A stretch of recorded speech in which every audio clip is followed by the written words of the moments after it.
What is up, everyone? Definitely not my blood sugar. Check it out. At the time of filming this video, my blood sugar is 138 right now. Not too shabby. Not perfect. But who is, right? Who's perfect? Yeah, so that's my blood sugar. And I'm actually going to leave this insulin pump and monitor right here in front of me for the entire duration of this video, because I need to know what my blood sugar is, okay? And I need to know what it's doing. And that's gonna be a very important part of this video. So let's say someone has diabetes, like me, type 1, like me. If I get the coronavirus, am I doomed? Well, let's establish something first. Chances of getting coronavirus as a diabetic are the exact same as getting the coronavirus as someone who doesn't have diabetes. So if you touch a surface that has the coronavirus still surviving on it, and then you touch your face and it gets into your mouth and nose, then yes, you're gonna get it, diabetic or not, and it will suck to be you, man.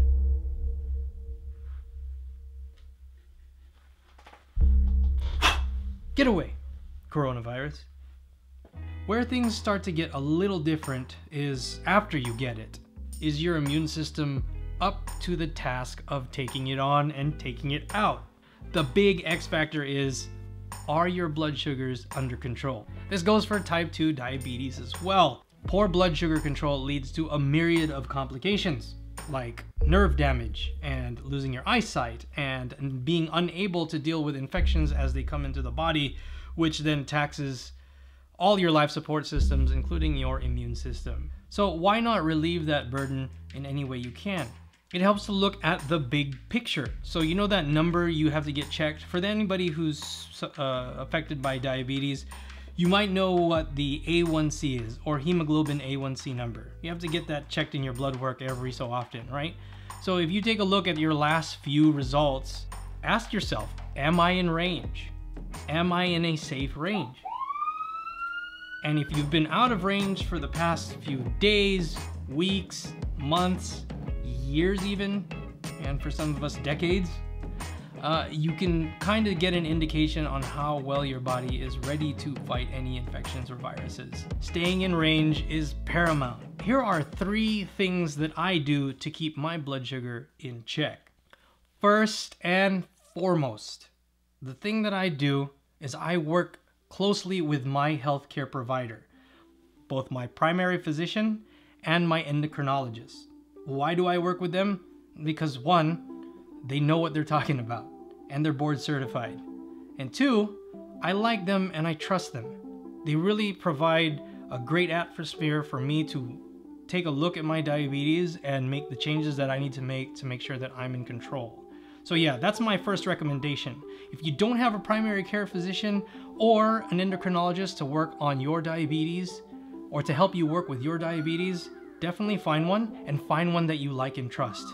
Because if you like and trust them, you're more likely to follow what they suggest. And they're there as a great resource.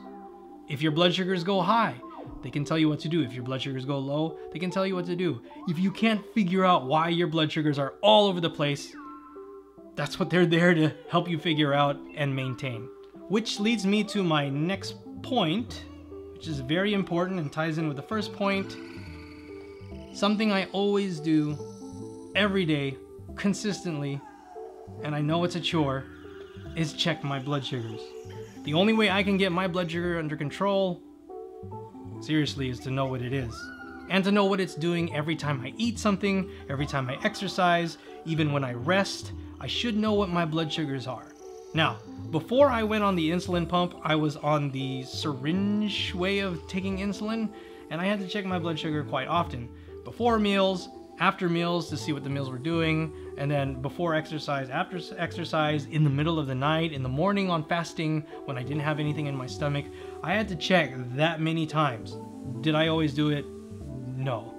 Believe you me, I've had diabetes for over 26 years now, and only in the last maybe 2 to 3 years have I really taken serious care of it. Type 1 or type 2, you can't go wrong with checking your blood sugars and presenting those numbers to your healthcare professional. For me, I've actually gotten to the point where I've heard what my healthcare professional says so much, and I check in with them quite often. I see them every 3 months, right? To the point where I can make effective decisions on the fly on how to maintain my blood sugar. So what I like to do is just my version of flatten the curve, right? So for all of you people affected by diabetes out there, there's flatten the curve for coronavirus, but let's flatten the curve for our blood sugars. We want steady blood sugars, not blood sugars that go up and down, up and down, up and down, up and down, because that is taxing on the body and taxing on your immune system. And the last third point, I'm only giving you 3 points today, guys, because I like to keep it simple. Taking care of diabetes is overwhelming as it is already. The third is last but certainly not least. It's time to reduce stress in our lives. And I mean the bad stress, okay? Not the good stress.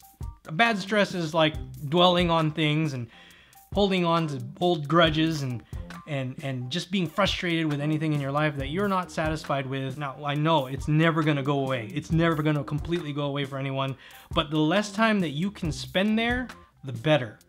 And that's less bad stress for you. There's good stress, like stress in exercise and playing sports, where yeah, you're on the fly, you have to make judgment calls and you have to be all over the place and you have to be active, and that's a different type of stress, and that's a good type of stress. That's the kind of stress you want more often. But the stress that's bad, you need to let that go, because high stress can elevate your blood sugar levels. In fact, the whole reason I'm starting this YouTube channel or this vlog or all this content creation around my diabetes care is to kind of deal with that stress. It helps me kind of reflect on the things that I'm doing to take care of my diabetes, or the things I'm not doing as well. So let's be clear, I'm far from perfect. Again, kind of like my blood sugar.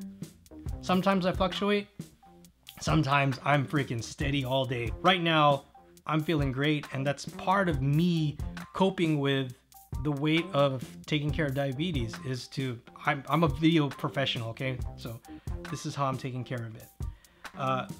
So find a hobby, find a healthy hobby. Also, I think stress takes an impact on your immune system, if I'm not incorrect.